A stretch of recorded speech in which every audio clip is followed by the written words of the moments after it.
Welcome to The Hypnotist, the show that gives you inside access to cutting-edge hypnosis with real clients facing genuine issues.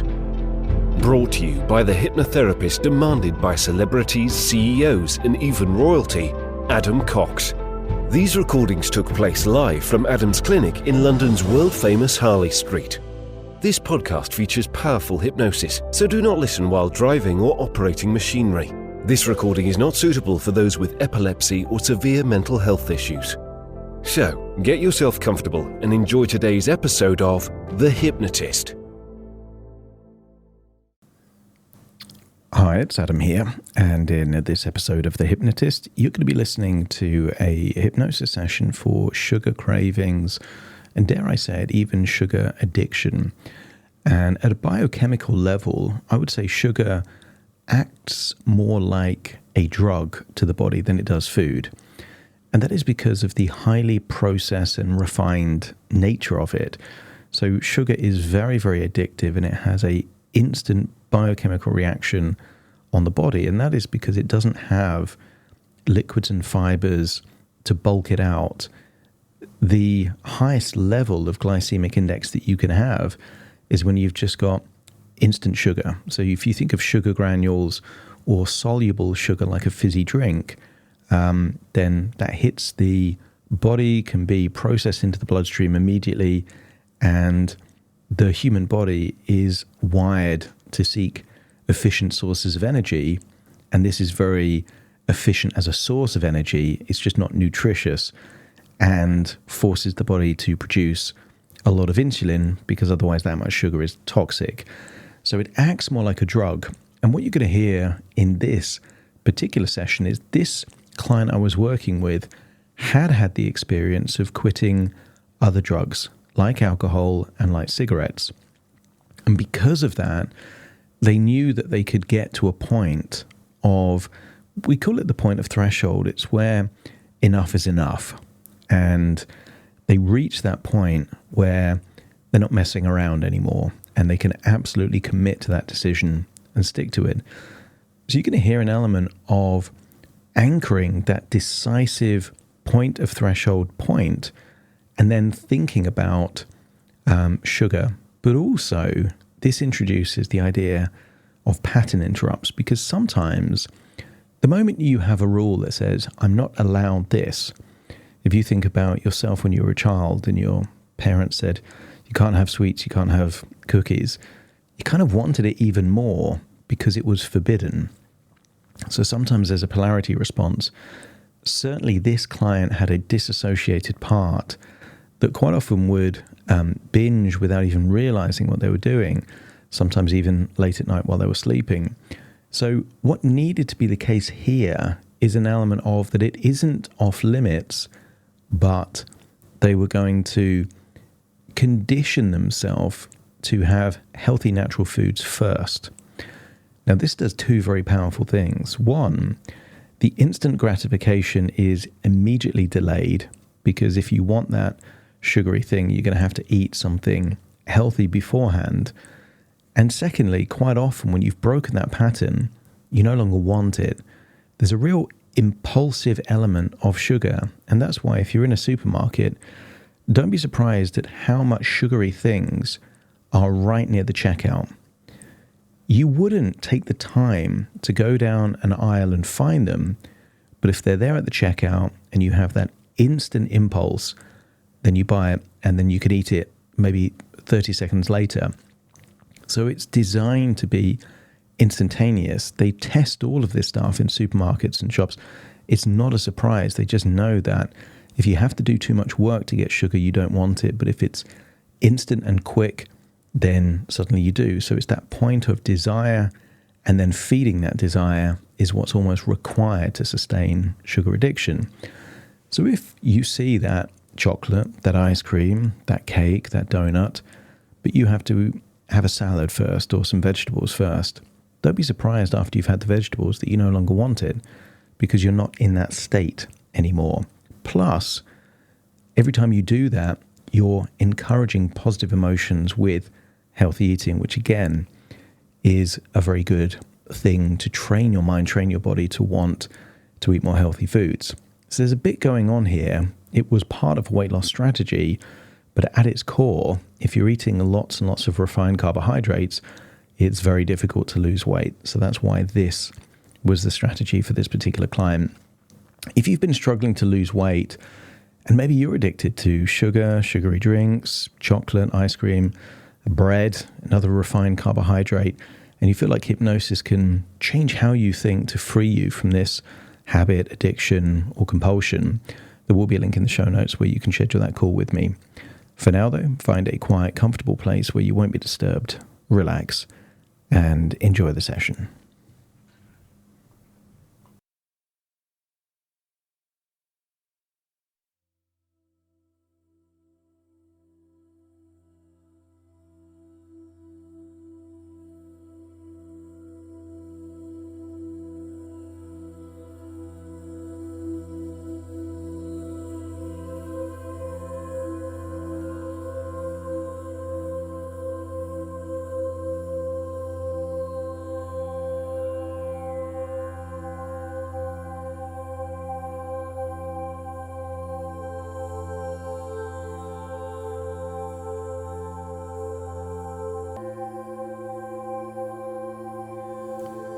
Take a deep breath in. And as you breathe in that slow, calm, relaxing breath. And as you exhale, feel a wonderful sense of release. As you allow your breath to slowly exhale feelings of tension, feelings of stress, feelings of worry, allowing it to leave your body in that outward breath. And when you breathe in for longer than you normally do, but feel that you're breathing in a feeling of resourcefulness. Resourcefulness can mean whatever resources you need most. Most people feel that control is a battle without realizing that real control is about choosing when it makes sense to choose.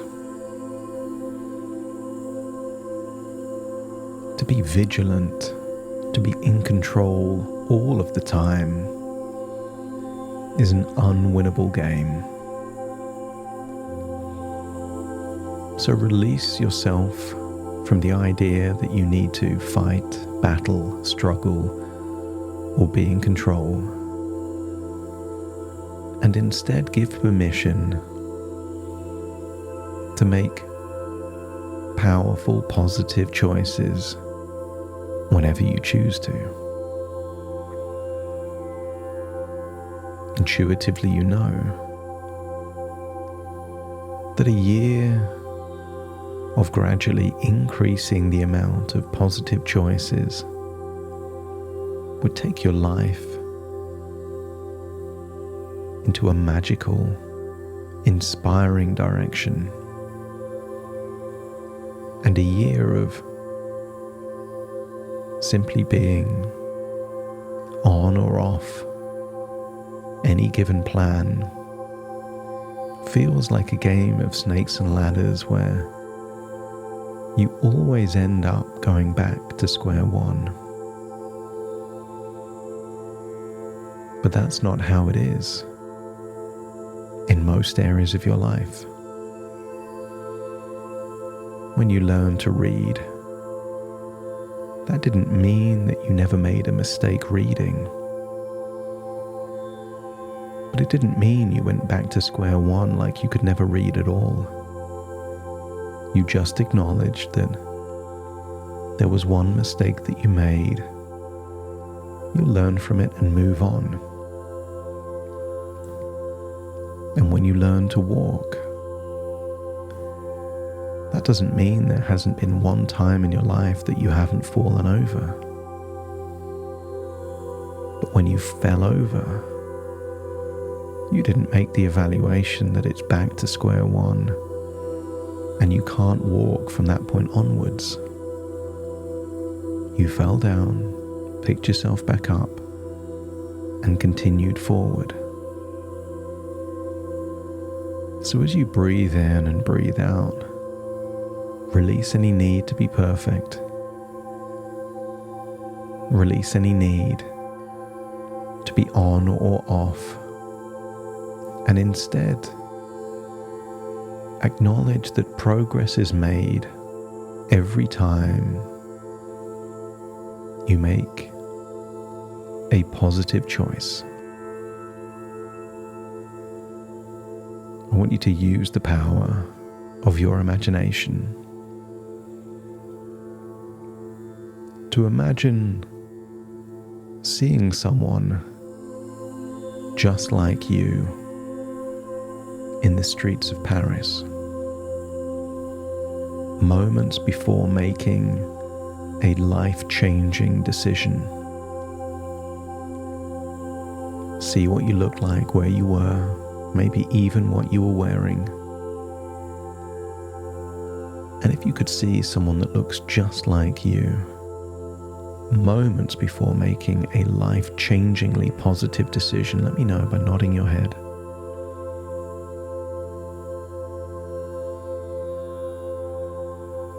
I want you to come to the conclusion that that was one positive choice. And had you not made that positive choice, your life would be different now. And if you could make a positive choice back then, it stands to reason you could make a positive choice again in the future.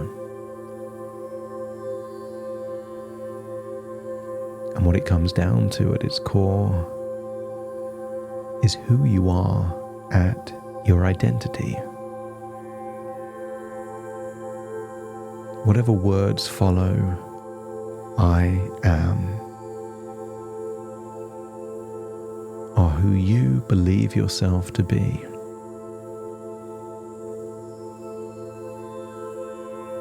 And some of the words that follow I am recently may have been disempowering, holding you back. And I want you to feel that now is the time to make a choice. A choice to be someone that takes control of their life, one choice at a time. And the time to make that choice is when you notice automatic behavior that is taking your life into a direction you'd rather it didn't. When you see that version of you there in Paris, having made that powerful decision, step into that version of you and feel how good it feels to make a life-changing decision. Activate that part of your mind that is capable and committed to a really wonderful new choice, a new standard of living that gives you more than it takes. And if you feel that that part of your unconscious is awakened, let me know by nodding your head.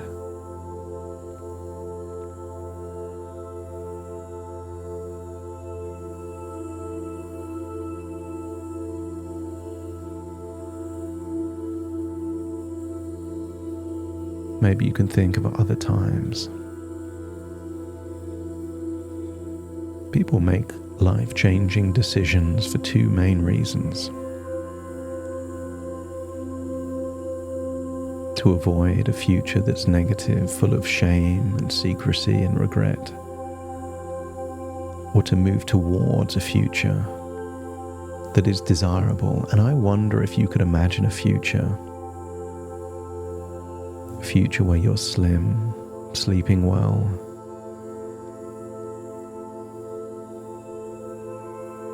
where bad habits of the past seem to be a long-distant memory. And if that future feels appealing, let me know by nodding your head.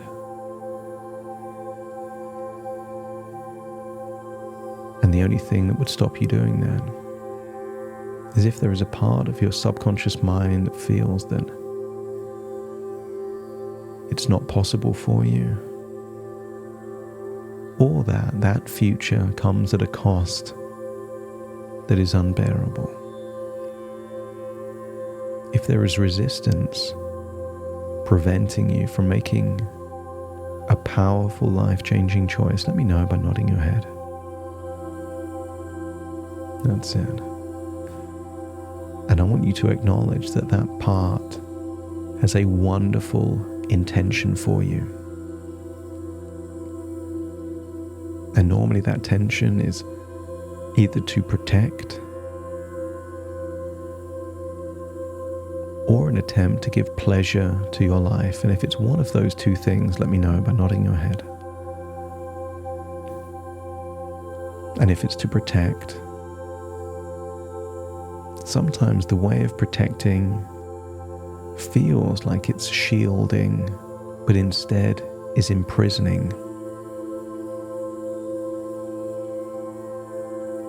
And if you could choose to be free or trapped in a prison, the only way that you can be free and safe is to feel that you are safe and resourceful to deal with anything life throws your way. And if freedom feels more desirable than a safe prison, let me know by nodding your head. And if it's to give you pleasure, I want you to feel that at this point in time, any feelings of self-loathing, frustration, the tears you've had on your journey of struggle, just stream those memories straight to that part that's been trying to give you pleasure. Because that part doesn't realize that in giving you pleasure in this way has caused so much pain. The pain of secrecy, the shame of hiding.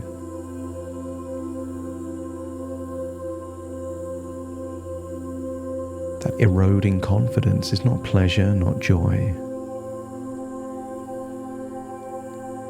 But that part was trying to make you feel good.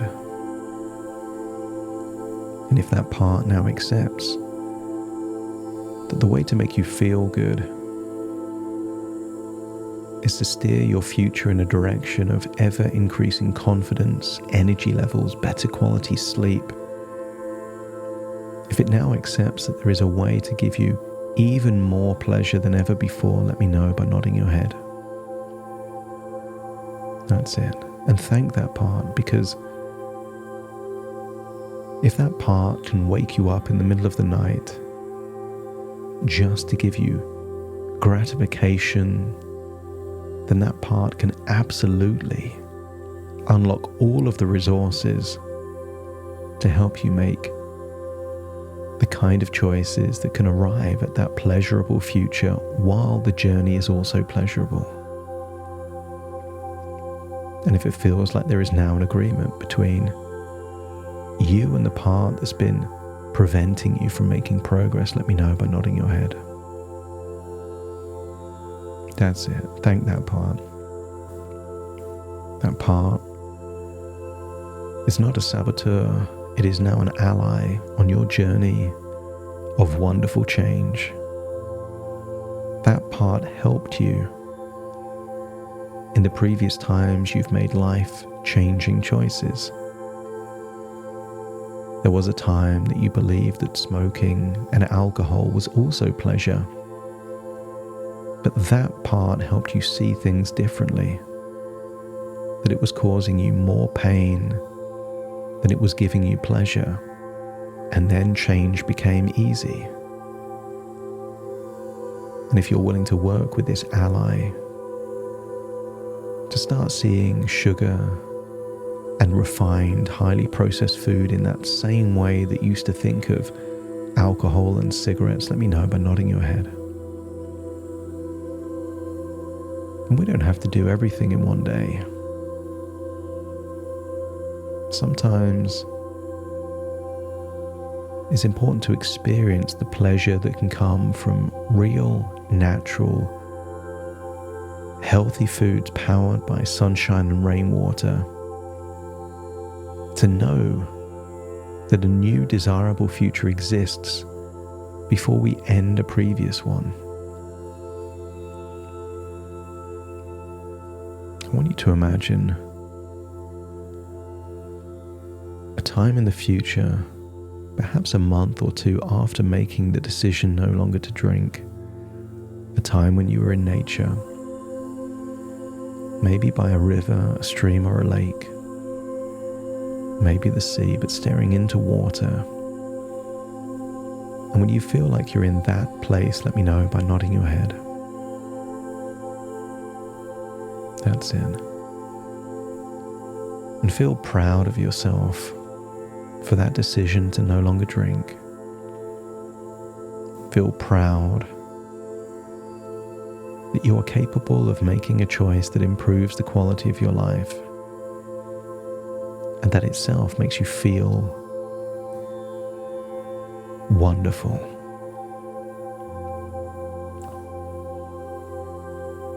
And I wonder what would happen if each time you crave something sweet, you naturally reach for fresh fruits or vegetables first, allowing your body to nourish itself.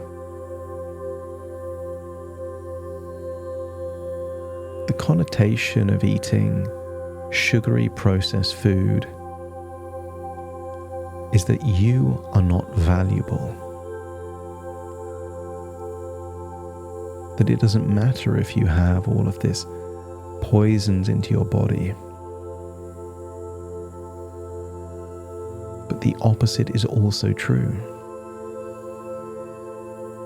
That every time you have healthy, fresh, nutritious food, you are communicating to your conscious and unconscious that you are valuable and worthy. So before indulging in any processed foods, imagine enjoying the crisp, refreshing taste of raw fruits or vegetables, making you feel more satisfied. And maybe you find it easy and effortless to eat a few cherry tomatoes, a cucumber, or a carrot before reaching for any sugary snack. And it won't take long before you realize that the more natural foods you eat, the less appealing processed and sugary foods become. I wonder if it will be a few days or a few weeks before you finally realize. And when you catch yourself eating processed foods automatically, you'll gently pause and reach for something natural, allowing your body and mind to reset.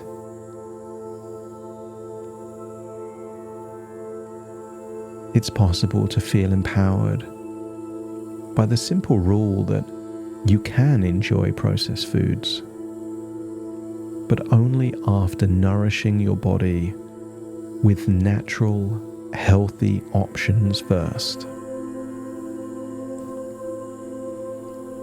That each bite of raw fruits or vegetables makes you feel more vibrant, energized, and less interested in sugary, processed treats. You find yourself naturally choosing healthier foods, knowing that they make you feel good and give you lasting energy.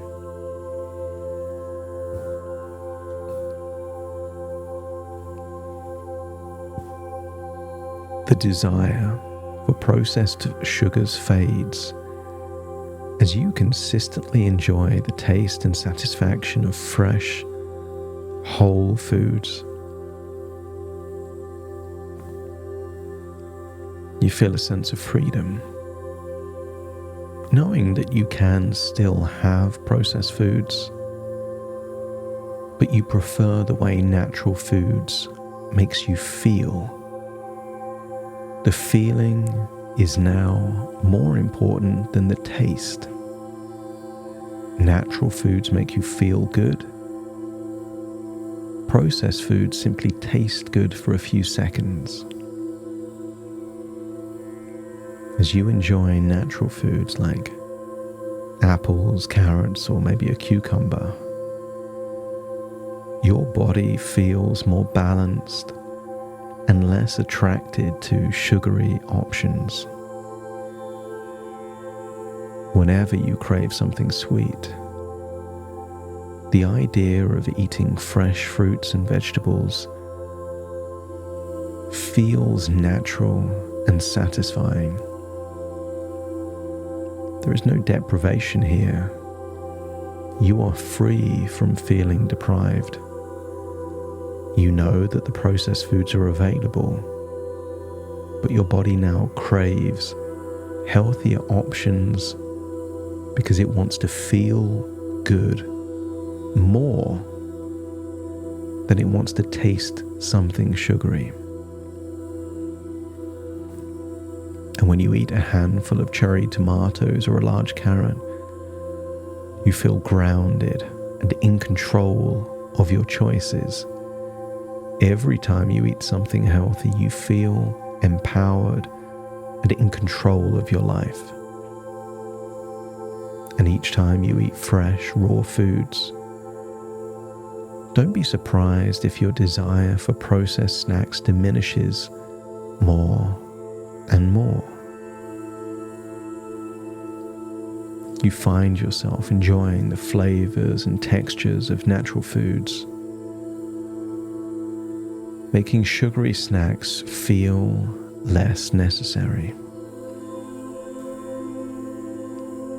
Variety will add over time, and the more natural foods you choose, the stronger and more in control you feel, effortlessly reducing cravings for refined sugars.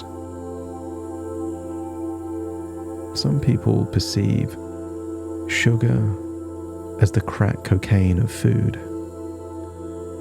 an addictive substance, more like a drug than a food that has no nutritional properties. So whenever you eat natural foods first, you feel satisfied and content, making processed foods seem less tempting.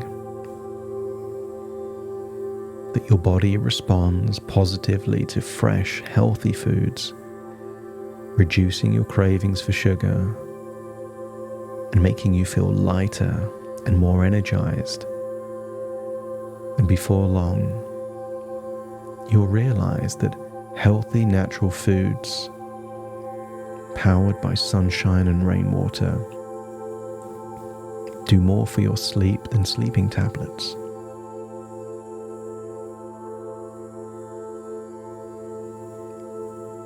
That the biggest possible thing you can do to help your sleep is eat well.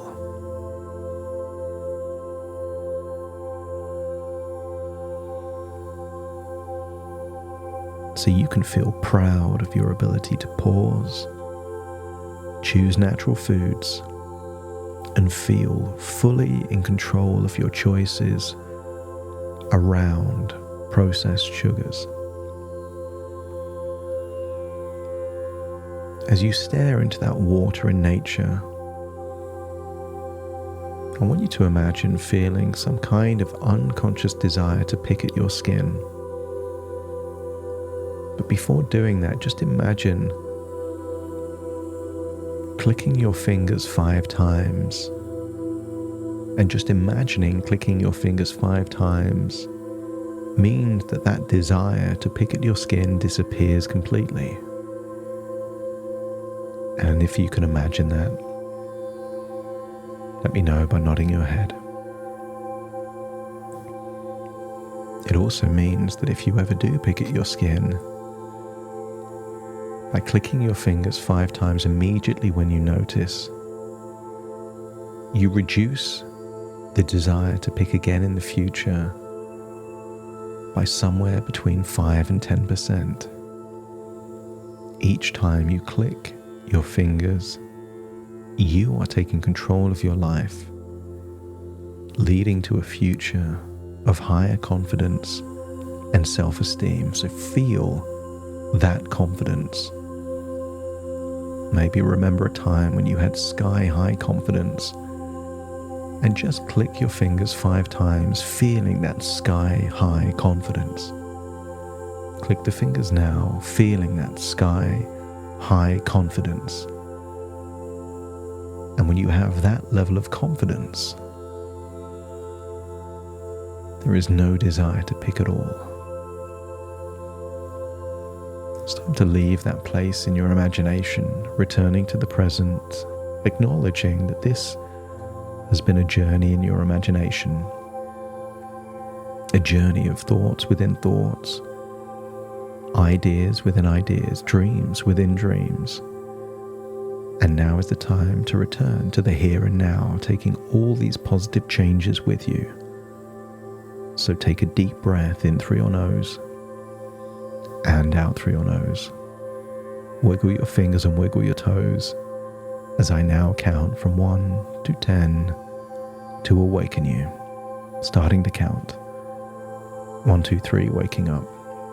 4, 5, 6, more alert. 7, 8, open your eyes, open your eyes.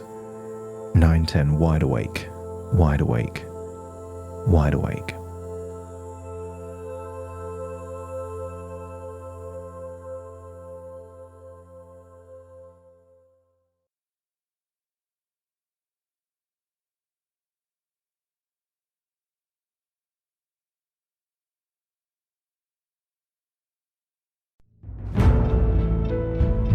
Thank you for listening to The Hypnotist with Adam Cox, the show that gives you inside access to cutting-edge hypnosis with real clients facing genuine issues. To automatically receive the latest episodes, please subscribe. If you'd like to support the show, please share this episode with just one friend you think it could help. And if this episode helped you, please leave us a 5-star review.